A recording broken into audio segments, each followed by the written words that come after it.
그래도 어렵게 시간을 냈다고 말씀하셨는데 사실은 그 백수 되고 나니까 시간 많습니다.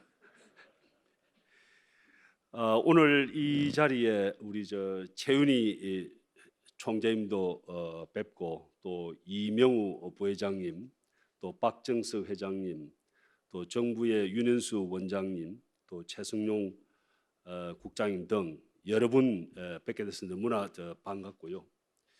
오늘 이 자리가 한국 성급 창립 64주년 기념 기술 세미나라는 뜻깊은 자리에 저를 초대해 주셔서 이영철 회장님께 깊은 감사의 말씀을 드리고 또 한국 성급 관계자분들께 감사와 축하의 말씀을 드립니다.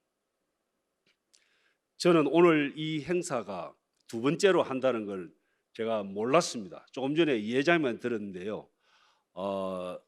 진작 이런 행사가 더 시작되었으면 좋지 않겠나 생각이 들고 오늘 또 이런 행사가 아주 좋은 분위기 속에서 앞으로 한국 성급의 새로운 발전을 다짐하는 계기가 될 수 있도록 기대를 하겠습니다. 또 많은 분들이 이제 참석해 주셨고 또 정부 또 업계 또 관계에서 여러분들이 참석해 주셨는데 함께 한국 성급 64주년을 축하해 주게 되어서 저 또한 함께 축하와 감사의 말씀을 드립니다.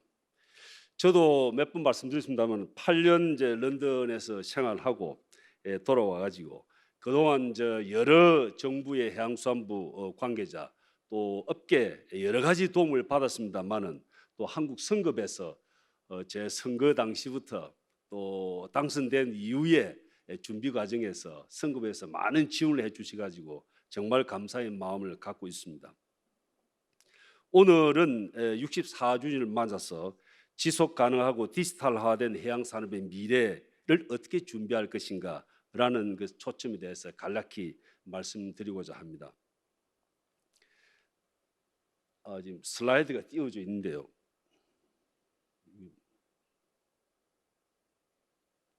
지금 앞에 슬라이드가 있습니다만은 멀어서 잘 보이시는가 모르겠습니다.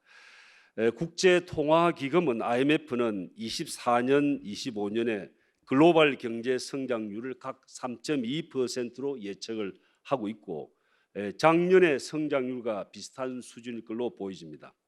코로나 이후의 경제 활동은 예상보다 강한 회복력을 보였고 특히 미국과 몇몇 신흥시장에서의 성장이 두드러졌습니다. 현재 국제무역의 80% 이상을 차지하는 해상수송, 세계 경제와 무역에 기여하고 있는 해상수송은 중요성은 더 말할 필요가 없을 것입니다. 세계 해상 물동량은 2010년에 60억 톤 수준에서 20년에는 120억 톤으로 약 2배 성장하였고 2030년대는 150억 톤을 초과할 것으로 예상되고 있습니다. 다만 이러한 경제 회복 및 해상 물동량 증가에도 불구하고 2023년 기후변화에 따른 강수량 부족으로 인한 바나마 운하의 통행 제한, 러시아, 우크라이나 사태, 중동, 홍해의 해역의 긴장으로 수에즈 운하가 못 쓰게 됨에 따라서 여러 가지 변화가 일어나고 있습니다. 이러한 정치적, 지정학적 위험이 존재하고 있습니다만은 어쨌든 우리 세계 해운은 한국 해운은 국제 무역, 세계 경제에 크게 이바지하고 있습니다. 다음은 세계 해운 선대 및 대한민국 해운 선대를 살펴보면은 이러한 큰 흐름 속에서 한국 해운은 2022년 통계에 의하면은 선박 보유량은 그리스, 일본에 이어 세계 6위에 있고 실질 지배 선대 기준을 볼 때 1948년 정부 수립 당시 약 10만 톤 미만의 선박 보유량이 현재는 약 1억 톤 수준으로 성장하여 그리스, 중국, 일본에 이어 세계 4위의 위상을 가지고 있고 세계 물동량의 약 6.2%를 운송하는 등 세계 공급망의 중추적인 역할을 하고 있는 것은 사실 기적 이상의 의미가 있다고 하겠습니다. 항만의 경우에도 작년 기준 16억 톤의 화물을 처리하면서 환적 화물의 경우 부산항은 약 1,100만 TEU 이상을 처리해서 세계 2위의 환적 항만의 위상을 가지고 있으면 물론 조선 사람만 하더라도 세계 최고의 기술력을 바탕으로 대한민국뿐만 아니라 전 세계 해운 산업의 고부가가치 선박 건조에 선도적 역할을 하고 있는 것은 국제 해운계에서 주재하고 있는 사실입니다. 한국 선급을 살펴보면은 먼저 국제적인 선급 활동은 18세기 중에 최초의 선급 활동이 개시된 이후 선주, 조운, 보험산업 등 이러한 시스템 속에서 제3자적 품질 보증 서비스를 제공함으로써 선박의 안전 운항을 통한 해운산업 발전에 중추적인 기여를 해왔습니다. 당초 선박의 가망성을 주 안점으로 선박 검사를 시행하였습니다만은 솔라스 협약 등 정부 검사 제도가 도입된 이후에는 가망성 검사의 인정, 구명, 소망 설비 등 제반 안전 설비의 검사에 정부 대응이 단계적으로 확대 시행돼 왔습니다. 이에 대해서 21세기에 들어서는 ISPS 코드, ISM 코드의 시행까지 정부 대행 검사가 확산되어 왔고 기국 정부의 정책에 따라서 IMO 협약 정서의 발급까지 대응하게 되어서 사실상 정부의 역할을 수행하고 있는 것은 주지의 사실입니다.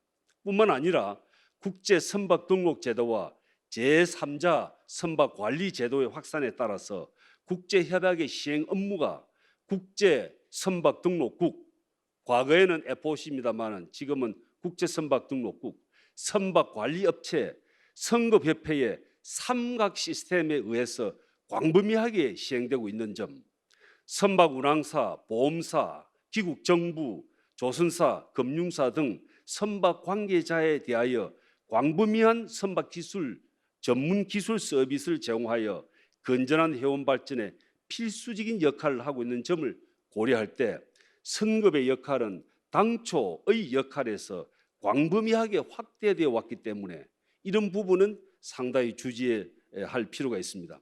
이러한 선급의 확장된 역할 범위를 고려할 때 국제해운계는 선박의 안전운항과 해양환경보호에 관한 제반 국제협약의 시행에 있어서 선급의 공공적 성격 또한 국제적으로 매우 주목하고 있다고 하겠습니다. 이런 차원에서 IMO에서도 선급협회에 아약스로 대표되는 선급협회의 NGO로서의 기술 협력 또는 지금은 정책 협상에까지 많은 역할을 하고 있습니다.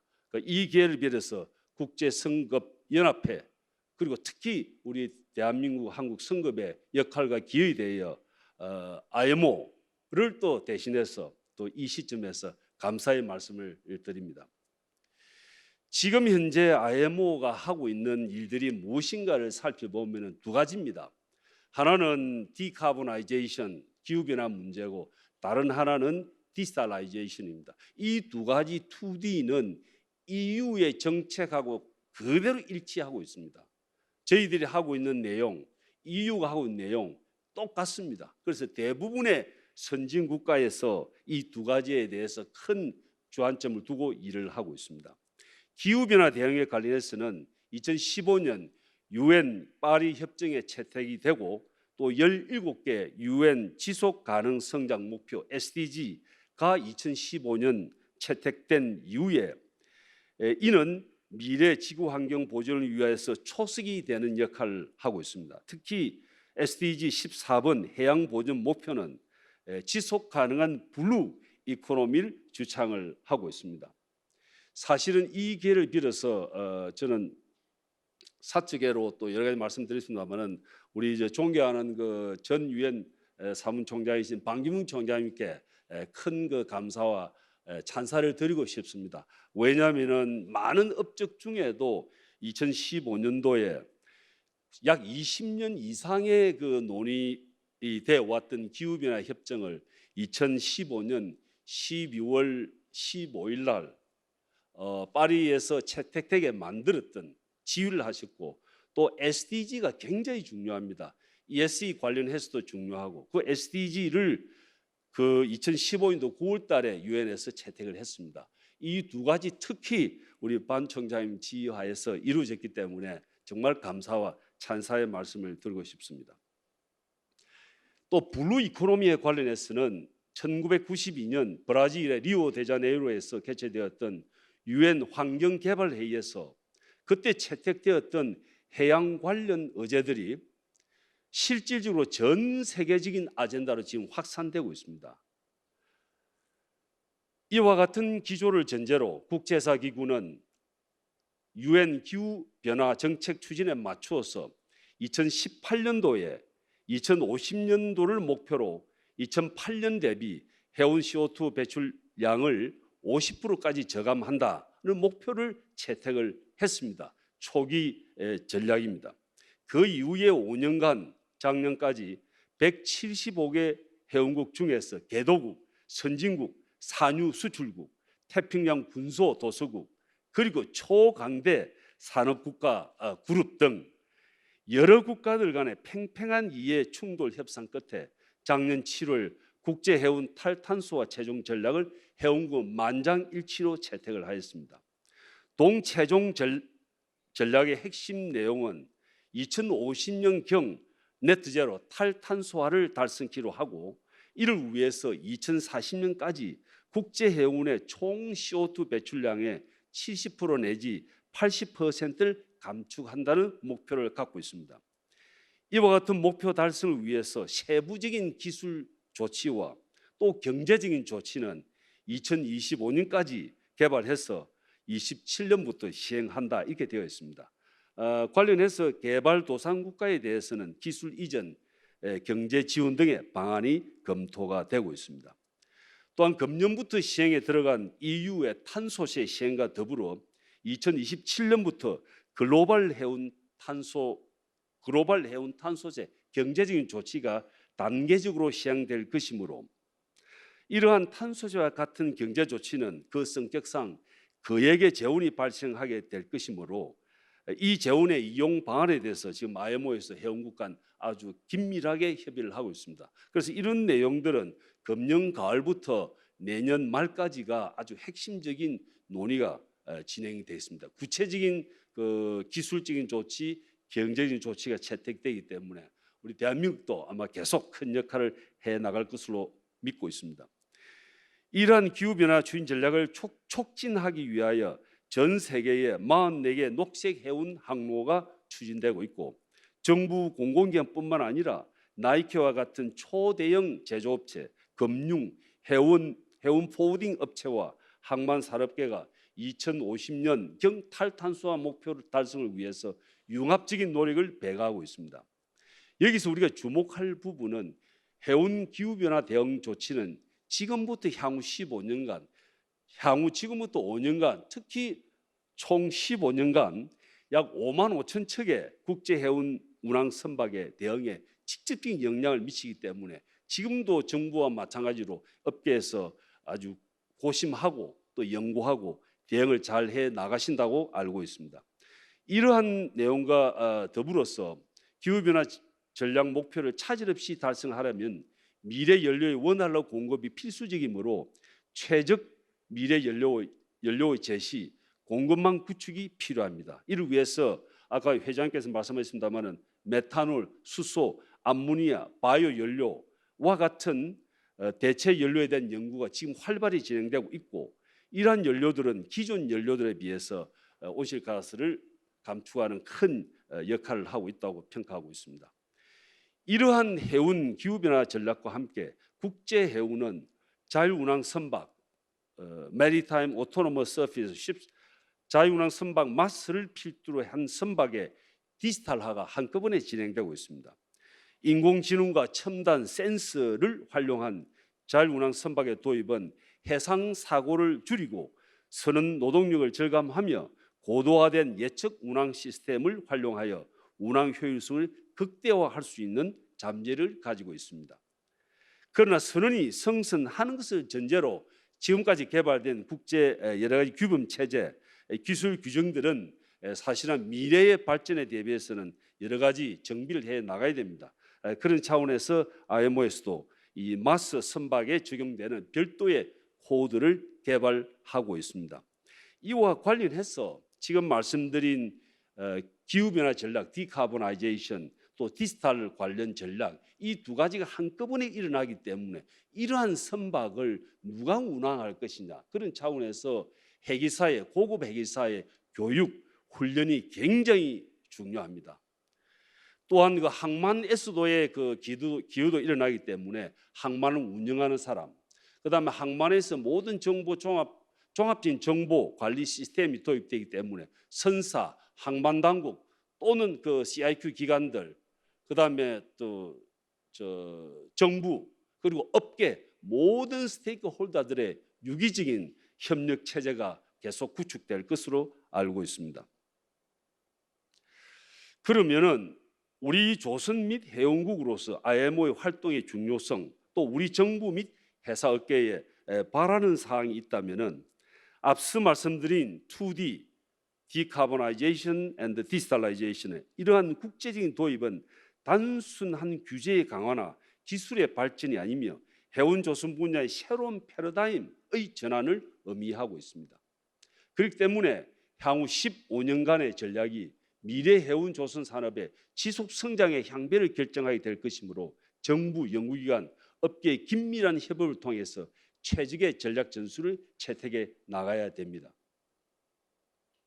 기후변화 대응 전략은 해운 디지털 전략과 반드시 병행 추진되어야 할 것이며, 이는 과거 1960년대 컨테이너라이제이션 이후 최대 해운 변액기를 초래하고 있습니다.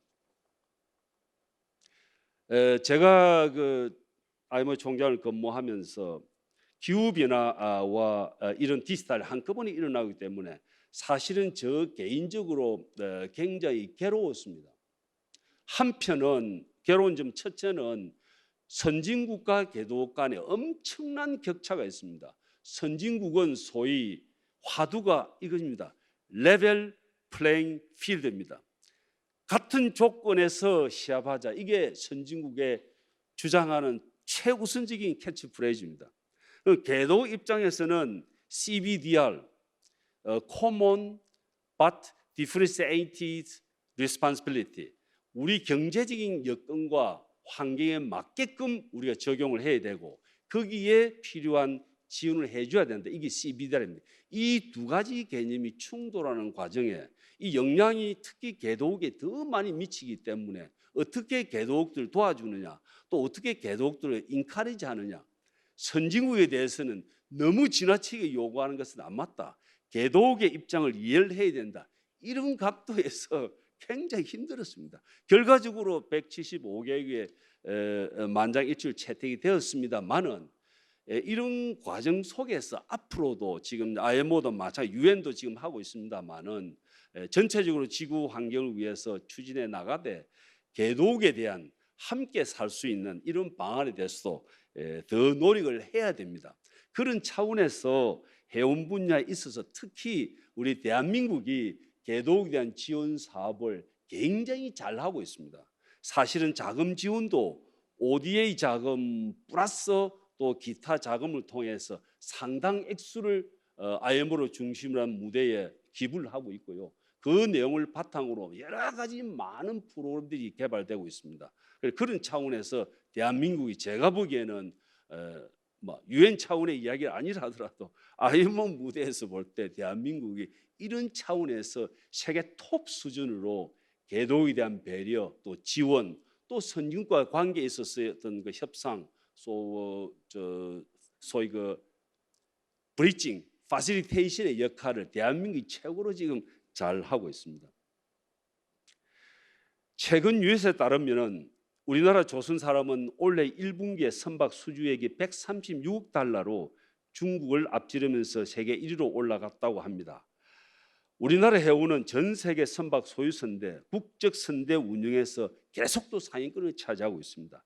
이와 같은 국제 환경과 과제를 염두에 두고 대한민국의 해양수산 대응 체제를 살펴보면은 정부와 주로 해양수산부가 언급됩니다만은 정부와 공공기관, 연구기관, 업계를 망라하여 역량과 시스템의 측면에서 대한민국이 전 세계 최고 수준의 해양수산 생태계를 가지고 있습니다.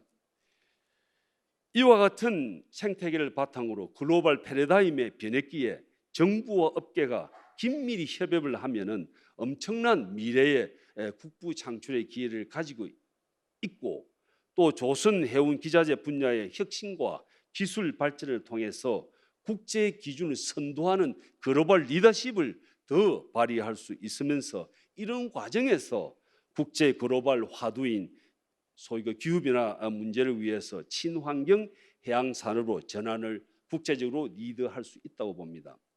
이를 위해서 정부의 정책적 지원과 기업의 기술 개발, 학계 연구와 긴밀히 연계되어야 합니다. 그래서 이런 변화들이 우리 국내 해운 업계, 저는 이야기를 많이 들었지 않습니까? 저 유럽에도 그렇고 해운계 어떻게 반응하고 또 단계별로 어떻게 이야기하고, 마찬가지 한국 해운에 대해서도 많은 지금 영향을 초래할 겁니다. 그래서 한국 해운 업체도 회사의 기업 환경, 재정 여건에 따라서 어느 정도 소화를 해내느냐, 어느 만큼 빨리 소위 흡수해내느냐는 차이가 많을 겁니다.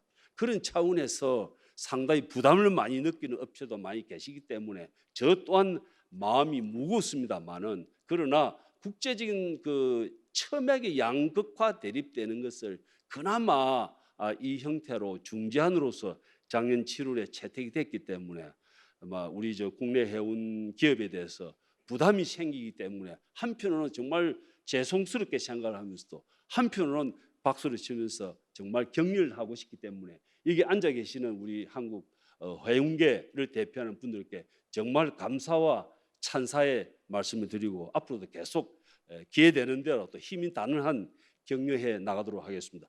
고맙습니다.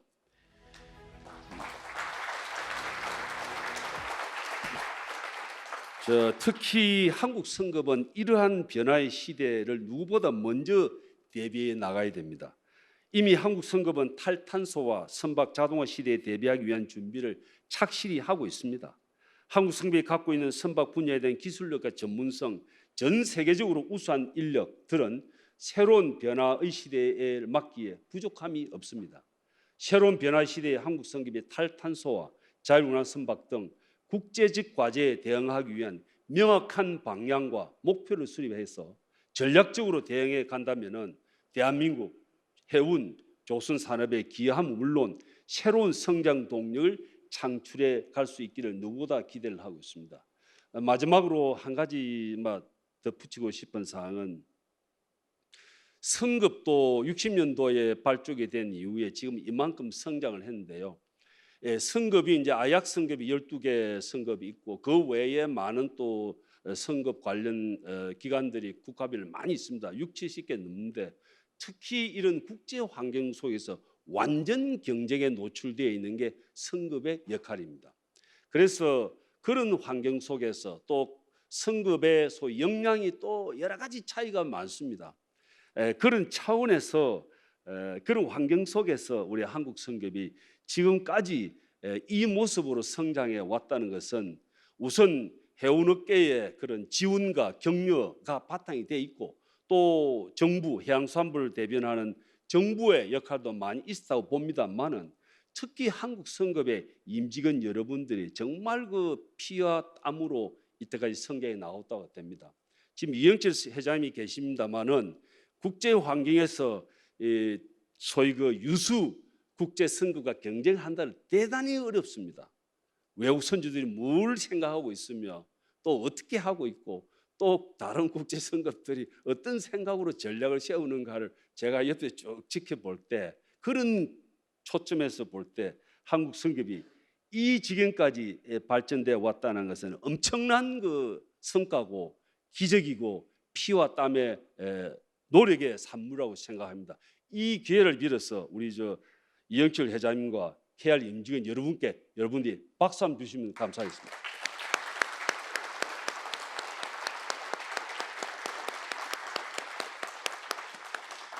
앞으로 아까 말씀드렸습니다만은, 성급은 단순히 선박 검사하는 시대는 지나갔습니다.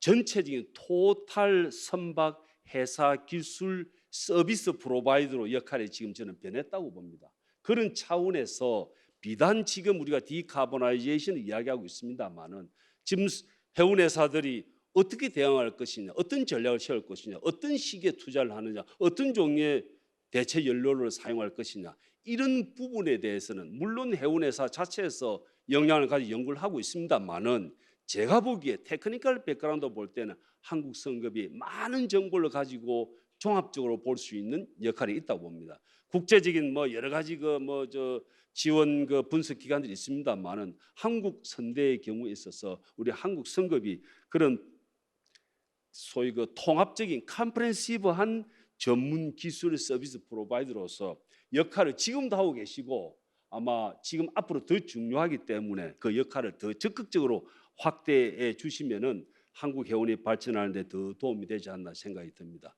오늘 한국 성급의 또 창립 기념일이니까 마지막 제가 이야기를 평소에 하고 있습니다. 제가 이제 런던에 근무하면서 제 또 취미 중에 하나가 오랫동안 취미 중에 하나가 각 나라들이 어떻게 발전하느냐, 나라들이 소위 지경학적, 지정학적 환경 속에서 어떤 전략으로 성장하느냐를 쭉 IMO 무대에서도 살펴보는 게 상당히 흥미로웠습니다. 그런 차원을 볼 때 여러 가지 사례가 있습니다만은 우리 늘 제가 이야기합니다만은 네덜란드도 그렇습니다만은 싱가포르의 성장은 상당히 굉장히 고무적입니다. 싱가포르의 나라도 적고 인구도 적고 또 거기에 지정학적인 도전이 굉장히 많지 않습니까? 싱가포르에 거기서 그런 가운데 싱가포르이 지금 이 상태로 GDP가 7만 불이 넘는 상태로 발전되어 온 것은 상당히 돌아볼 포인트가 있고요. 그런 차원에서 제가 볼 때 KR이 이제 규모가 더 큰 선것도 많고 그렇지 않습니까? 그런 환경 속에서 한국 해운을 또 지원하면서 또 서비스를 하면서 한국 성급이 계속 성장할 수 있는 것은 제가 볼 때는 싱가포르의 어떤 성장 그런 요인, 그런 하나의 배경 이런 데도 시사점이 있다고 봅니다. 그래서 그런 차원에서 저는 한국 성급이 지금도 그리 하고 있습니다만은 이런 여건 속에서 계속 확대 발전돼서 더욱더 큰 성급으로 더욱더 강한 더욱더 고품질의 성급으로 성장하고 성공할 길을 기대해 마지 않습니다. 그래서 오늘 이런 여러 가지 종합적으로 말씀을 드렸습니다만은 오늘 이렇게 자리해 주신 내외 기빈 여러분 또 특히 업계에서 오신 분들 또 정부 또 학계에 오신 분들 대단히 감사의 말씀드리고 오늘 한국 성급 창립 64주년 기념 행사를 다시 한번 축하드리고 여기 계신 모든 분들의 하시는 일이 다 잘 풀리고 전략적으로 많은 성공을 거두시기를 바랍니다. 고맙습니다.